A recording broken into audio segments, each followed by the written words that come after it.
hotshot preachers in the first century who didn't like Paul were criticizing him.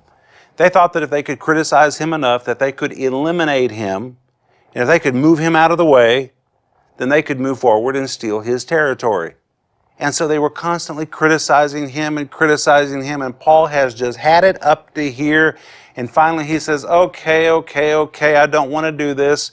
But these ministers that call themselves ministers, if they're ministers, I am more.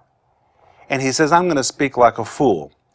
And the reason Paul said that is because he didn't like to talk about himself, and he didn't like to talk about the things that he had been through, but he felt a need to defend himself.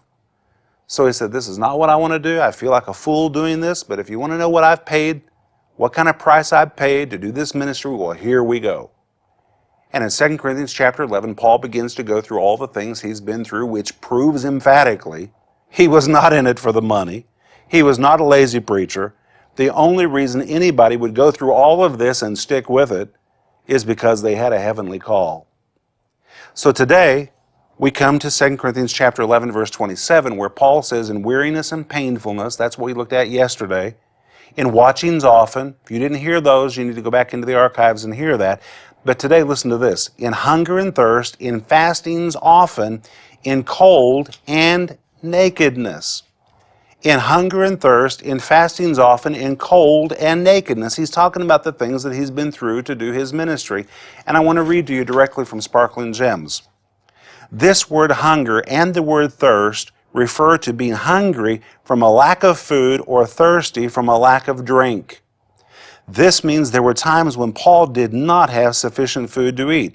It doesn't mean he was poor and therefore couldn't buy food, but in this verse, Paul is recalling times of inconvenience when food supply was rare for him and his fellow travelers. There was no doubt, now listen to this, no doubt that Paul traveled through areas that were inhospitable, barren, where food was not abundant.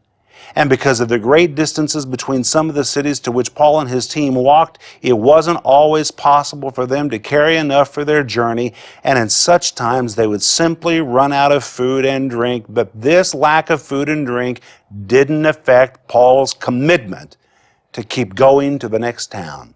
Hunger and thirst was only an inconvenience, certainly not enough to hinder him from pressing ahead.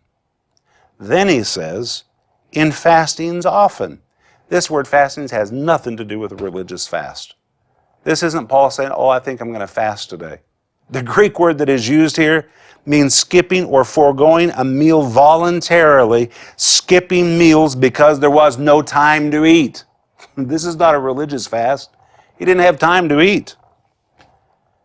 Eating food was not a high priority on his list of things to do. First and foremost, he wanted to accomplish his God-given objectives for each day and for each city where he labored. And then Paul says he was in cold and nakedness. And you know, we really don't know what that refers to. Could have referred to being cold when he came out of the sea after being shipwrecked 3 times. Or how about the time that he treaded water for 24 hours in the depths of the sea? We don't even know when or where that happened, but Paul says it happened.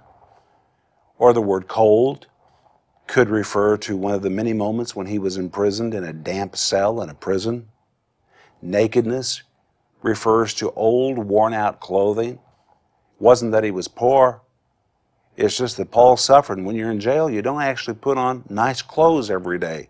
Paul knew what it was like to wear old, beat-up clothes, and he was beaten in his clothes.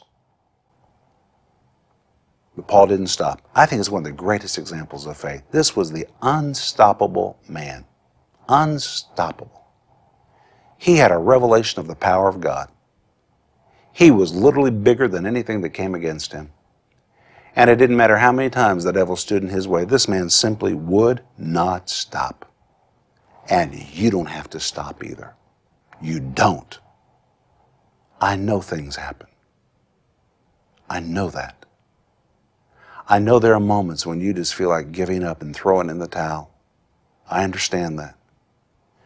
But what will it do if you give up? What will you accomplish if you give up? You've got to hold on to the power of God, live in the Word of God, and renew your brain to the truth. And you've got to speak to your soul like the prophet David spoke to his soul. Bless the Lord, oh my soul. Speak to your soul. Make it bless the Lord. And pull yourself up. And with the power of God, say, here we go. And move ahead again. Your future is a whole lot brighter than your past.